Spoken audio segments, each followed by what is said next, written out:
लेकिन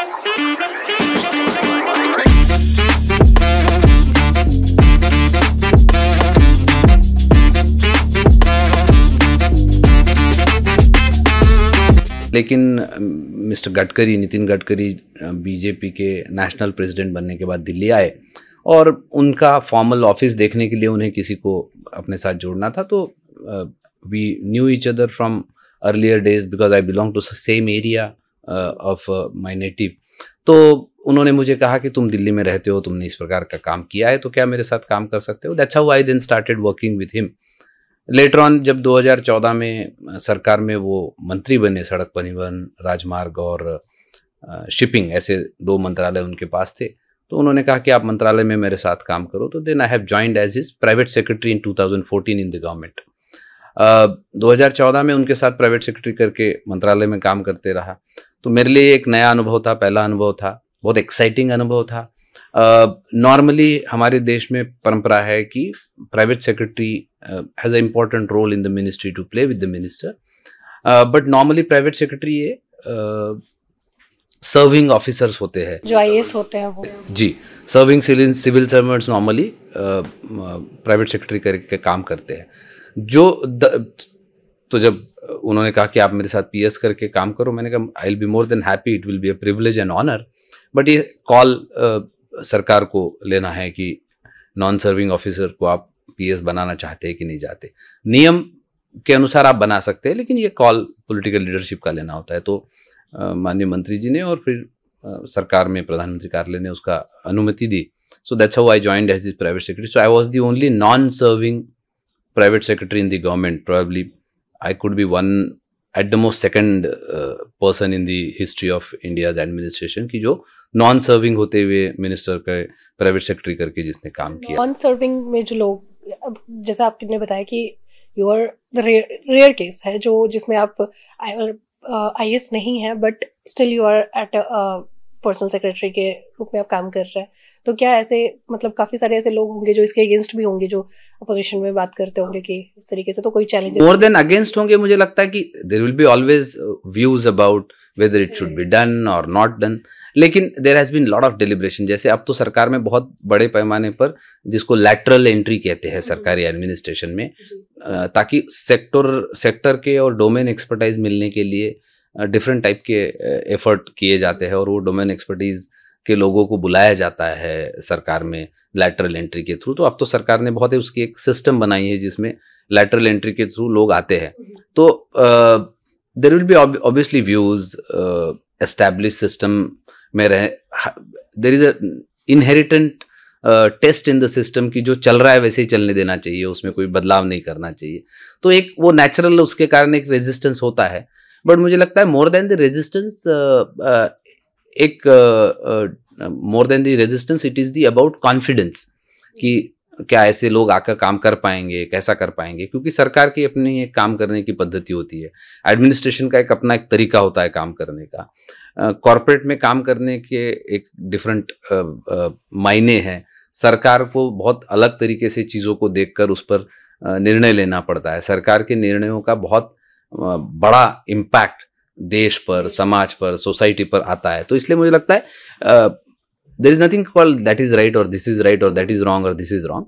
it is more about creating that right balance. तो मुझे एक अच्छा जीवन में मौका मिला उनके साथ काम करने का और बहुत अच्छा लंबा एक्सपीरियंस उनके साथ काम करने का मिला। 14 से 19 में मंत्रालय में प्राइवेट सेक्रेटरी करके रहा, फिर 19 से 21 में NHI में एडवाइज़र के रूप में उनके साथ काम किया।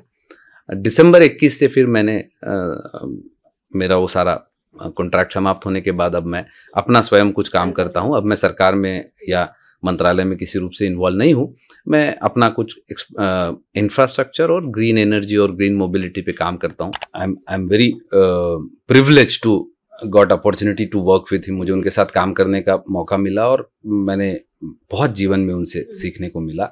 जैसे आपने कहा बहुत ही सिंपल लाइफस्टाइल है बट बहुत पॉजिटिव एटीट्यूड, बहुत passionate about the work, about development.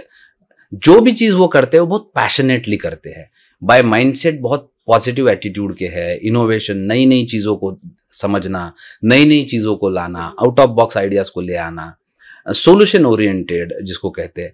ऐसा मैं हमेशा देखा हूँ, जितना भी तैयारी करके हम उनके पास जाते थे मीटिंग में, वो हमेशा हमें सिलेबस से बाहर का कोई सवाल पूछते थे। तो हमें हमेशा लगता था हम कितना भी तैयारी करें, साहब कुछ नया सवाल हमसे पूछते हैं। और जब हमें लगता था कि इसका हमें और कोई सोल्यूशन नहीं दिख रहा है, तब वो 4 हमें नए सोल्यूशंस हमारे सामने रखते थे। तो मुझे लगता है ये एक बहुत यूनिक उनकी पर्सनैलिटी की क्वालिटी की है कि बहुत पॉजिटिव है चीज़ों के प्रति। मतलब ऑलमोस्ट डेड एंड पे पहुंचने के बाद हम लोग जब सोचते थे कि अब इसका कोई सोल्यूशन नहीं, तब वो बिल्कुल like a young kid enthusiastic होते थे उस सोल्यूशन को ढूंढने के लिए, आउट ऑफ बॉक्स सोचते हैं। He is not bothered by the compulsions of thought process. हमेशा आउट ऑफ बॉक्स सोच के कोई ना कोई नया सोल्यूशन आते हैं। आए हुए व्यक्ति का प्रॉब्लम कैसे सॉल्व हो उस दिशा में सोचते हैं। मुझे लगता है ये बहुत यूनिक क्वालिटी है, जिसके कारण और उनकी उसी क्वालिटी के कारण, लीडरशिप के कारण इतना बड़ा बदलाव इंफ्रास्ट्रक्चर में पहले भी जब वो महाराष्ट्र में थे उन्होंने करके दिखाया, या केंद्र में भी उन्होंने करके दिखाया। तो मुझे लगता है ये एक बहुत यूनिक उनकी पर्सनैलिटी का यूनिक हाईलाइट है, जिसके कारण उन्हें बहुत सफलता मिली।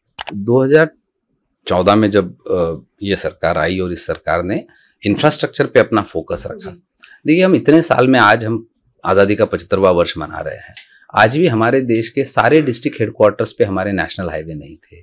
आज भी हमारे देश में कंजेशन वाज अ कॉमन थी। तो इसलिए हमारे देश में इंफ्रास्ट्रक्चर का डिसबैलेंस तो बहुत ज़्यादा था, और बहुत तेज़ी से हमें ये इंफ्रास्ट्रक्चर का डिसबैलेंस पूरा करने की आवश्यकता थी। जॉन एफ कैनेडी का एक बहुत पॉपुलर वाक्य है जो गडकरी साहब ने अपने ऑफिस में लगा के रखा है, और वो बहुत ड्राइव करता है उनकी विजन को। उन्होंने लिखा है कि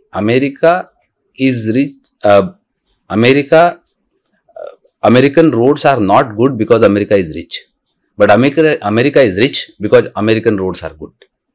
तो ये मुझे लगता है विजन है। जब तक हमारा इंफ्रास्ट्रक्चर स्ट्रांग नहीं होगा, तब तक हमारे देश को ग्लोबल कॉम्पिटिटिवनेस आ नहीं पाएगा, whether it is movement of goods, movement of people, movement of anything.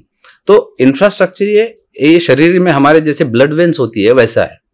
So whether it is road, whether it is rail, whether it is ports, airports, ये हमारे शरीर की ब्लड वेन्स है, वो मसल्स है। वो जब तक स्ट्रांग नहीं होगी तब तक हमारा शरीर स्ट्रांग नहीं हो सकता। तो इंफ्रास्ट्रक्चर उस कॉन्टेक्स्ट में, और बहुत सस्टेन्ड सरकार ने इंफ्रास्ट्रक्चर पे फोकस रखा।